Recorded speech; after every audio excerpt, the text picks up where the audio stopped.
welcome to another episode of Opel Power. I've been wanting to do a video series where I do more of a project style of videos instead of just my normal how-tos. So, figured I'd introduce Kara here, my orange Opel GT. This is a Opel GT I got in a junkyard about 4 years ago when I was 19 years old. And I cut the roof off of it and tried to make a Targa conversion with it. It's not the most beautiful of GTs, but it's very fun to play with, and because it wasn't done that great, it makes a wonderful car to do some testing on, try different carburetors out, maybe a turbo kit, and then maybe even go thrash it off-road and stuff like that. So this will be a pretty fun little project series here, and I hope you guys all enjoy it. Okay, so meet Kara. She's a 1972 Opel GT, and as I said, I got her out of an abandoned junkyard in, I think, 2015. So, I'll show you around. So, when I got it, it was this color of orange on most of the car, and it had this kind of pinstriping all over it. I saved as much of the pinstriping as I could. Just when I do classic cars, I really like to try and keep some of the history that the previous owner had. And you know, that can be dangerous sometimes because we have all kinds of horror stories from previous owners, but it's kind of fun to keep a little bit of their design choices, whether you agree with them or not. I hated the pinstripes when I got it, but I kind of love them now. It's kind of one of the quirks of the car that makes it what it is. So I have all these pinstripes still on the lights. The car is rhino lined, so you can see it's got an orange peel, so it's indestructible. You can throw tools at it and it's fine. It doesn't care at all. It's wonderful. This stuff is so strong, and it'd be very, very difficult to dent this car.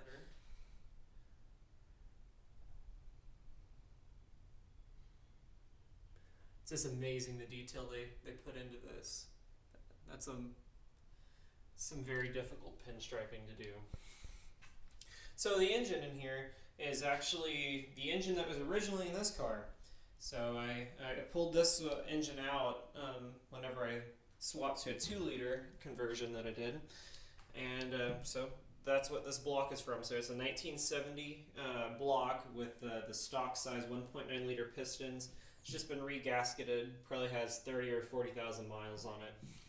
But the head is a 1969 Delta head, which means it's solid lifters and a solid camshaft. Jelly pan's pretty well intact on this car. It's got one little rust hole there. The battery tray is actually really great. So this car was fairly rust-free, even though it was sitting in the dirt in a junkyard. It's very nice. I just have original radiator, original alternator. It's got a Weber 3236 carburetor and a European Sprint exhaust manifold. And that's about it under the hood. There's not any cool mods or anything in there yet. You can see in the video there's no doors, there's no door handles. So if we're going to take a look at the inside, this is how we have to get in.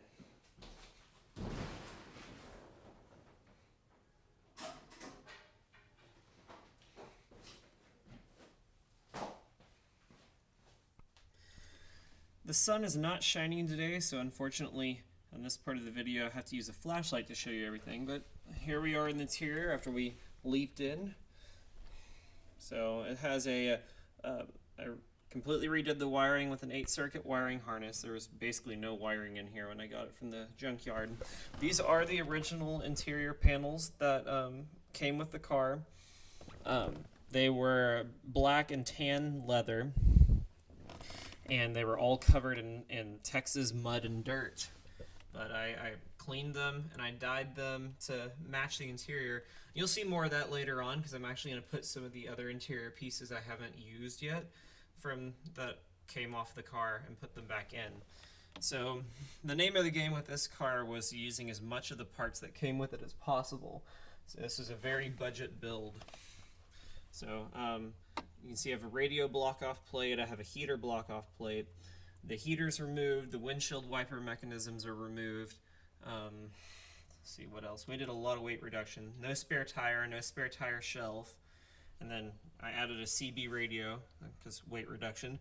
And anyway, so this is a very bare bones car in here. All the gauges work though, although that one's stuck at 5 bars for some reason. Now it's at 0. Good. Has a nice little quirk in here too. So I have an electric fuel pump. If you can hear that, it's quite loud. But if you look at this tachometer here when I honk the horn, I haven't figured that out yet. We'll get there. But anyway, I'll fire it up real quick so we can see how it runs.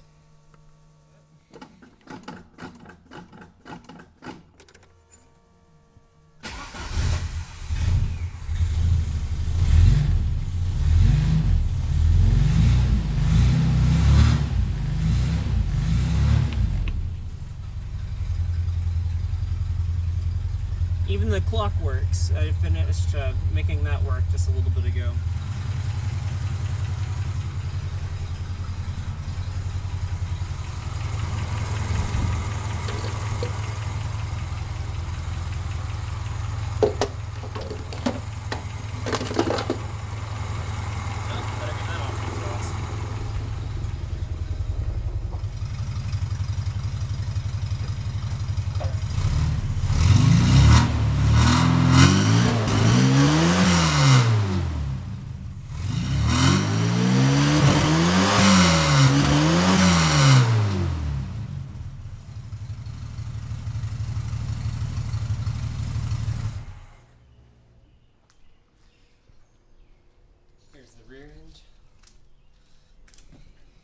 Be replacing these taillights probably in this video.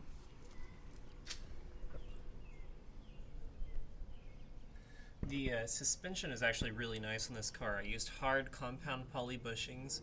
I have KYB shocks, front and rear sway bars, brand new disc brakes in the front and brand new drums in the rear.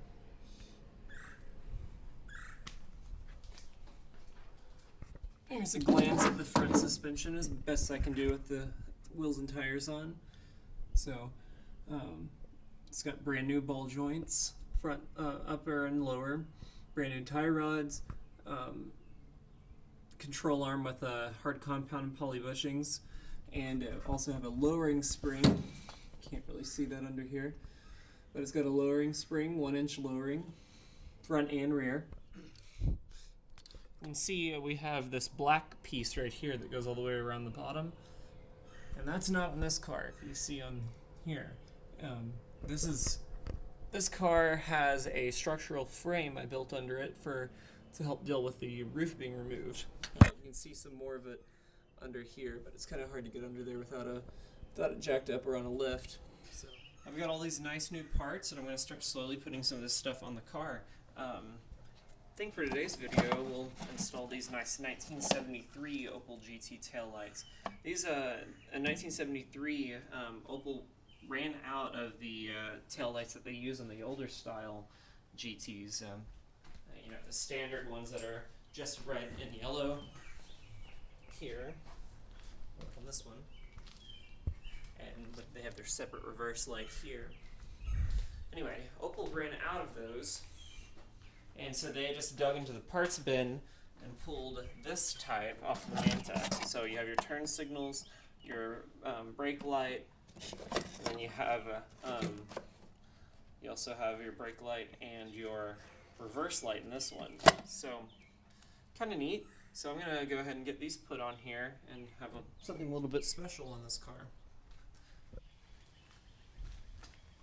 Alright, so we're going to get these taillights swapped out. It is going to take some minor rewiring, but we'll see what we have to do when we actually get in there.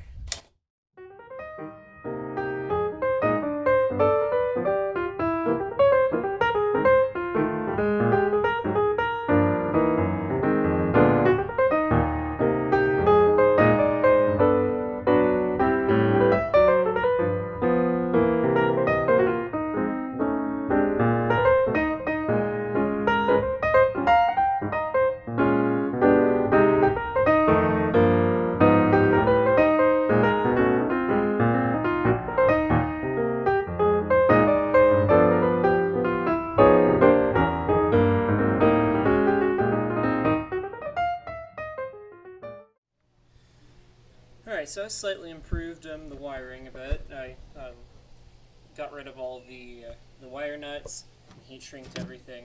So it's a little bit improved from my last iteration. I ran this wire for the backup lights, the green one. So my backup light wire will be green on this side as well. Just got to splice it over to there. So I'm going to get the other taillights out.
Let's give these new lights a test.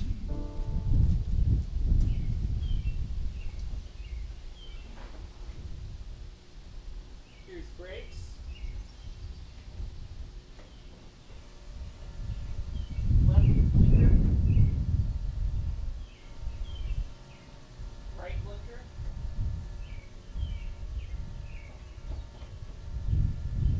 Right lights. And reverse light.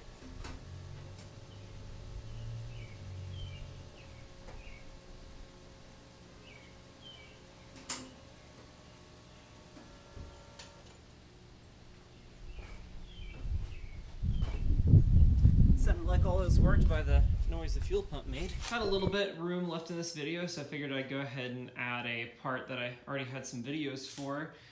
So for the past month and a half, I've been fighting transmission oil leaks on this little Opel. I've had the transmission in and out 4 times in the past month and a half, pretty much. The first time I went in and thought it was my rear main seal that was leaking because my oil leak was coming out of the bell housing and ruining my clutch disc. So I replaced the rear main seal and went for a drive, and it immediately started leaking again. And this time I smelled it a little bit closer and was like, okay, well, that's gear oil. So took it out, took the transmission all the way out, replaced the clutch disc again, and thought I repaired everything that needed to be repaired. I replaced a metal seal in there, which I'll show you what that looks like. So I replaced this metal seal in the bell housing. Turns out the bell housing that I had did not have this seal at all, so that's definitely one of the main sources of my leak. So I put this used one in from Opel GT Source, but the shifter shaft seals started pouring gear oil out. It was just unbelievable. They didn't work, but they didn't leak before, and I did not do anything to touch them. But all of a sudden, they're just done. I don't understand. So I took the transmission out again and replaced those seals. And they're nice, brand new, and they don't leak anymore. And go for a 60-mile drive, and oil's pouring out of the bell housing again. So this seal did not work. Ruined another clutch disc, so replaced the clutch disc. I ordered some new seals that are for a 6-cylinder CIH engine, and had to machine those down in the lathe, and that's what I'm about to show you. So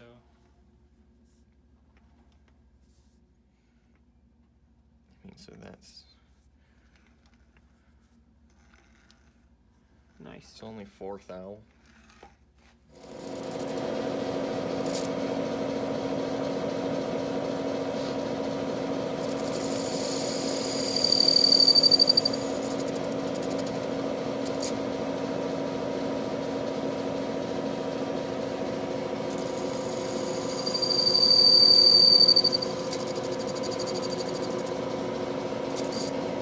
Got all the parts for the transmission painted, and they're all ready to put in now. Got the shaft seal machined down nicely, and I think it'll work. We'll just put some extra sealant on it and see how it goes. Got the clutch fork painted.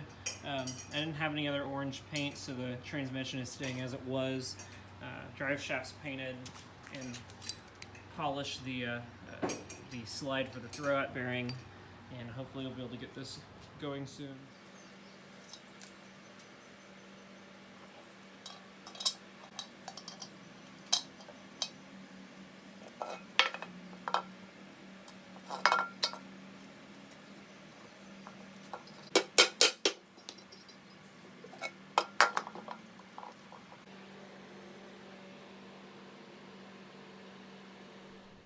Here we are under the car now.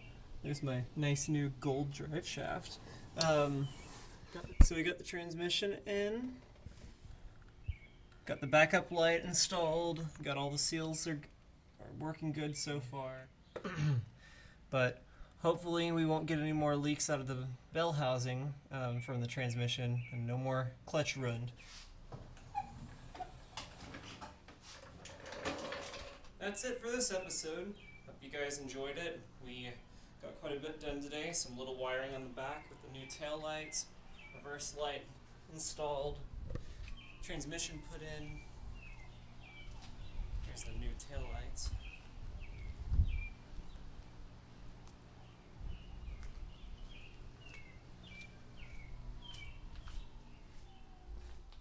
So, on the next episode, we'll probably either be doing putting in some new interior, which I have all those old interior pieces inside this bin here.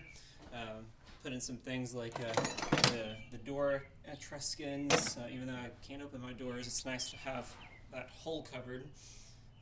Some things like that. But definitely subscribe, because we've got this coming, but before that, we've got this coming. Probably, maybe even the next episode, this will be getting installed on that car. It's a Weber 40 DCOE. Should give us about 10 to 15 horsepower gain once I get it all tuned up right, and they sound awesome. So be looking out for that. You guys all have a great day.